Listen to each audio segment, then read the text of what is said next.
Verdaderos protagonistas, nuestros invitados esta noche a Voces RCN. En primer lugar, saludamos al presidente del Congreso, al senador Luis Fernando Velasco. Doctor Velasco, gracias por acompañarnos. Muy buenas noches. Con el celular, es que le están pasando datos para el debate, claro. Sí, muy buenas noches, muy gracias por la invitación y saludo a los compañeros de panel y a los oyentes. También nos acompaña el senador Jorge Enrique Robledo, senador del Polo Democrático. Senador Robledo, gracias por estar con nosotros. Muchas gracias a usted, Alejandro, por la invitación, a los colegas aquí mis saludos y a los colombianos, por supuesto. Nos acompaña mismo el senador Ever Bustamante, del Centro Democrático. Senador Bustamante, gracias también por acompañarnos. Alejandro, muchas gracias, saludo a toda la audiencia. Y cierra este grupo de invitados esta noche Juan Esteban Lewin, periodista de La Silla Vacía. Juan Esteban, también gracias por estar esta noche con nosotros. No, Alejandro, muchas gracias por la invitación. Muy buenas noches a los senadores, compañeros de panel y a todos los que nos están escuchando en este momento. Bueno, en los próximos minutos ya estará con ustedes Juan Carlos Iragorri, nuestro director, pero el primer tema que les queremos plantear tiene que ver, sin lugar a dudas, con la noticia del día, la entrega de las 100.000 viviendas por parte del gobierno. Hoy terminó esa primera etapa. Lo ha hecho el presidente Juan Manuel Santos en el corregimiento del Salado, una región castigada allí por la presencia de grupos paramilitares, pero no estuvo solo, estuvo también acompañado allí por el vicepresidente Germán Vargas Lleras, varios de sus ministros y algunos expresidentes latinoamericanos.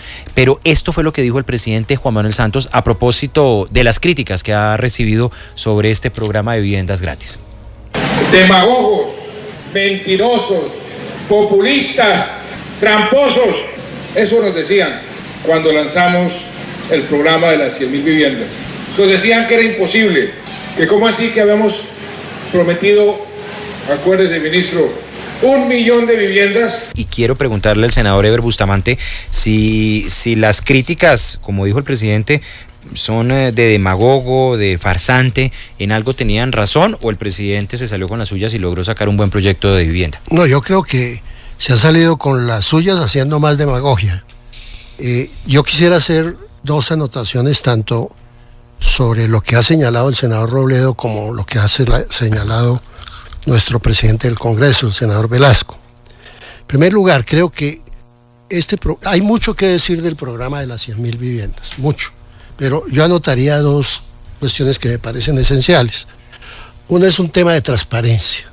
No es posible que un programa de 100.000 viviendas no tenga una auditoría pública ciudadana, que le pueda decir a los colombianos si esos 286 proyectos se aplicaron en debida forma, cómo se benefició a los distintos sectores de la población, en fin, todo lo que corresponde a una auditoría ciudadana de transparencia, que es que no estamos hablando de cualquier cosa, es de un gran programa.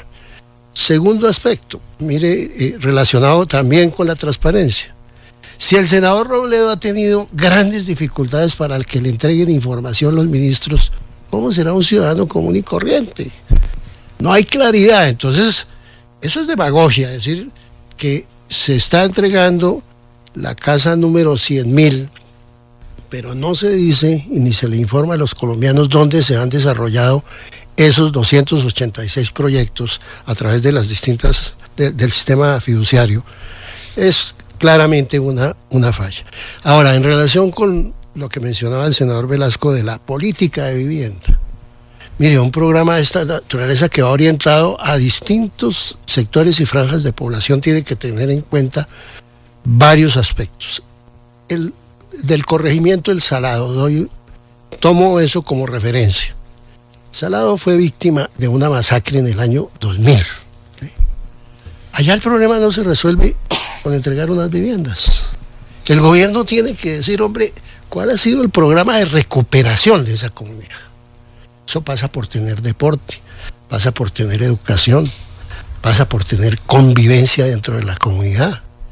Pasa por una serie de factores. No es lo mismo montar un programa de 1.000 viviendas aquí en un barrio periférico de Bogotá a montarlo en el Salado, pues para decir que de verdad se está desarrollando una política de vivienda que recupere socialmente, además de un factor de violencia como el Salado. Ahí no hubo ninguna explicación. Eso se llama demagogia. Se equivoca el presidente cuando acusa a otros de demagogia. Ir a entregar una casa sin explicar qué pasó ahí, cómo se ha recuperado esa comunidad, es demagogia por parte del presidente de la República. Senador Bustamante, ¿esto puede ser una plataforma para Germán Vargas Lleras? Sí, yo creo que lo que debería suceder ahora es que se asuma responsabilidad frente a la ciudadanía sobre el desarrollo político que se viene. Es clarísimo que lo que se está abriendo es ya la discusión de las candidaturas presidenciales para el 2018. Y en el origen de las diferencias internas entre la unidad nacional está justamente ese reclamo. Entonces, creo que no es sano para el país que se mantenga un funcionario que entra primero a competir con el presidente de la República, con esa disputa grosera, realmente indignante frente a la ciudadanía. Por lo de la chequera. Los recursos son de los ciudadanos, son de todos los colombianos y se deben manejar con el respeto y la dignidad que corresponde. Y aquí ya hay unas primeras expresiones de esos intereses políticos inmediatos y hay que ponerle punto final a eso. Me parece totalmente insano lo que está sucediendo. De tal manera que un funcionario como el vicepresidente de la República tiene que decidirse o a mantenerse como vicepresidente o a ser candidato presidencial. Y en ese sentido, si opta por lo segundo, debería presentar la renuncia. Continuamos en Voces RCN.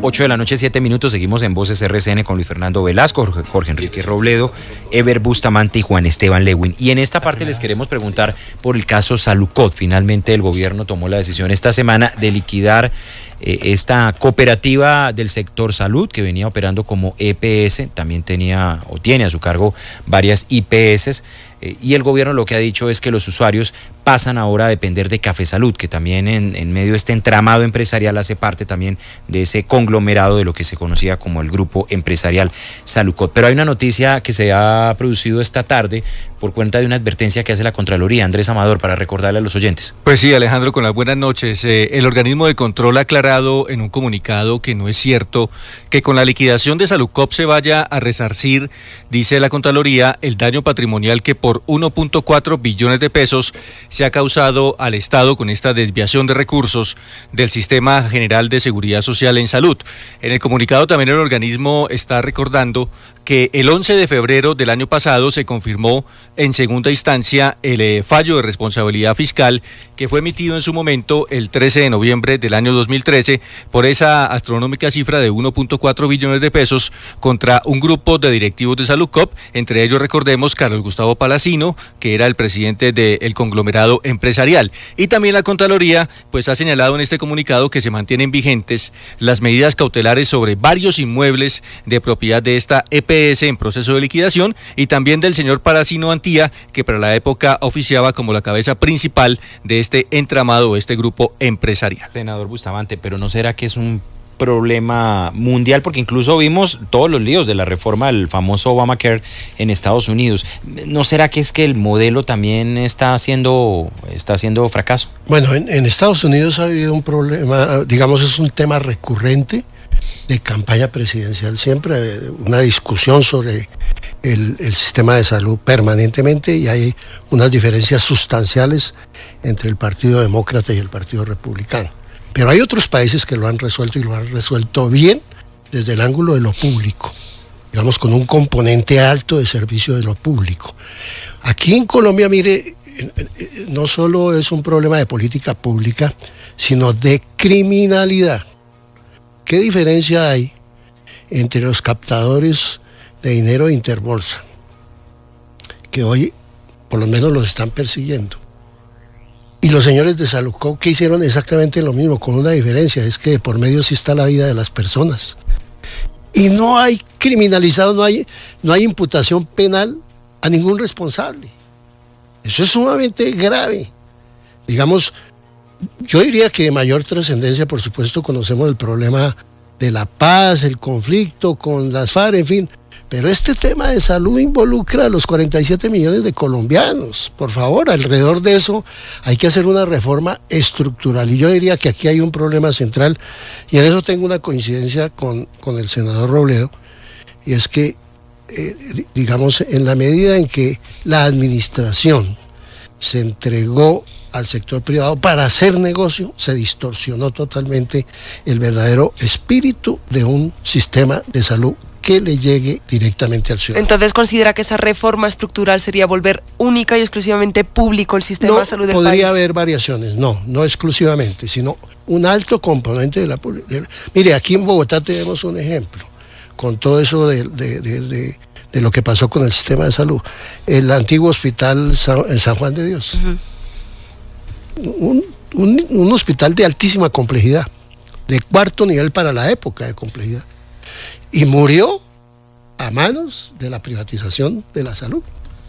Y así con una cantidad, todavía hoy sobreviven algunos hospitales públicos con muchas dificultades. Lo que tuvo que hacer hoy el presidente del Senado, atender una cantidad de directores de hospitales, y frente a eso no les puede dar ninguna solución. Ninguna.